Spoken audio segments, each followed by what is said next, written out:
So he is doing incredibly well. My dad had an interesting summer. He actually had a quintuple bypass surgery, and that's a really intense surgery. Yeah. So it all happened really quick. He went in, I know he would want me to say this because he really, he learned a lot through this process. He's had a healthy, perfect EKG every year that he's gone in to get his physicals. Yeah. Perfect EKG. Yeah. But what found his 5 hard blockages in his heart was a resting stress test. So he's been telling all his friends, you need to get the stress test because that's what's actually preventative. If you can find that earlier, you don't have to have a bypass surgery. You can sort out those blockages with stents and things that are a lot less invasive. So he finds out that he's got these blockages. They're like, we got to do this like tomorrow. Yeah. You shouldn't, we don't know how you walked in here, dude. This is crazy.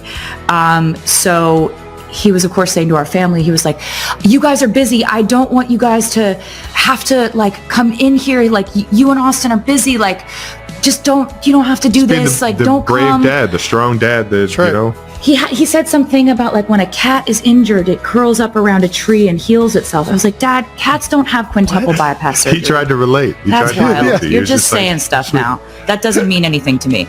And so I was like, okay, I'm not going to come there. Yeah. All right.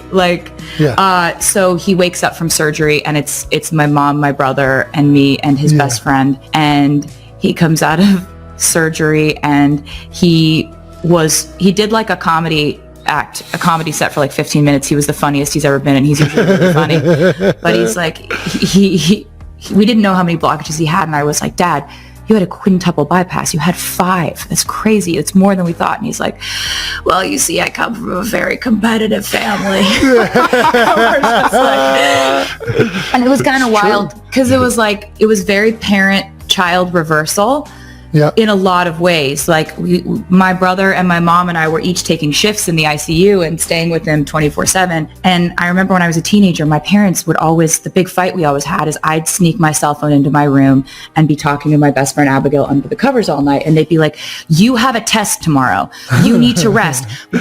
We're taking your phone, whatever.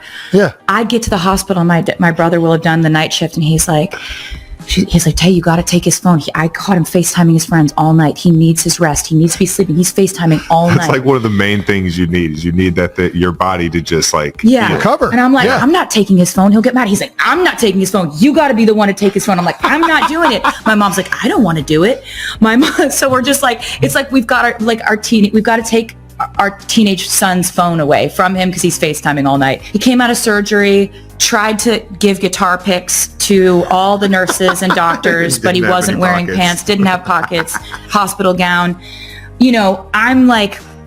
I'm having these moments where I'm like, this dude built play sets and swing sets and cribs for me. I'm building his shower chair and his walker and his bed that goes like this. It's just surreal, man. And you're like, we just all moved in with him for the whole summer pretty much.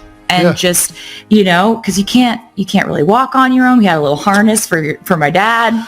Just walking dad on his harness, and he was the loveliest patient ever. He just kept saying thank you over and over again.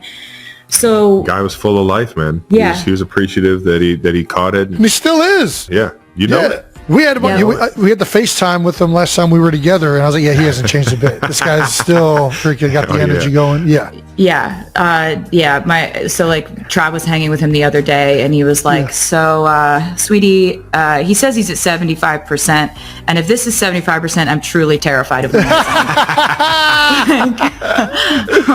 To give you the update, I'm probably at 85 to 90% now. So we still got a month though. Yeah. So my dad's like, new arteries, new me. My mom just got a new knee. New knee. There we go. New knees. She's doing great. She's scampering around. We're not quite as.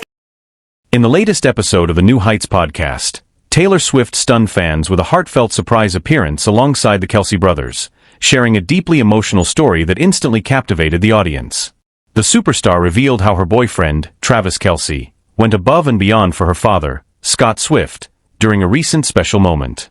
When Scott faced a minor health setback and needed assistance moving, Travis didn't think twice. He personally placed him in a wheelchair and tenderly handled every detail with care. Taylor's voice softened as she recalled, "That moment truly moved me." Watching Travis beam with a bright smile while guiding her dad made her realize his love wasn't just for her, but also for her family. Jason Kelce tried to lighten the mood with a quick joke, yet even he couldn't hide the admiration in his tone, calling Travis a true family man. Fans quickly embraced the story as it went viral across social media, where countless comments poured in praising Travis not only as an NFL icon but as a man of genuine kindness.